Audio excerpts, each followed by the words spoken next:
Hey guys, today I'm gonna show you how to blur background in Photopea. First option how to do it is to click on the left side on lasso select and select your object.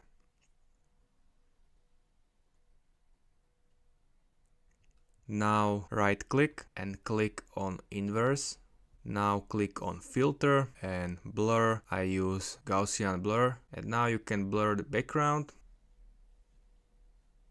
Second option is to click on left side area, quick selection, and select your object.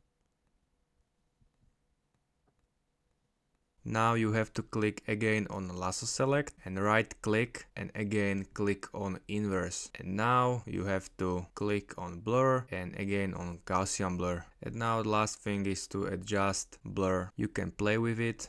And that's it. So this was how to blur background. So hope it helps and see you next time.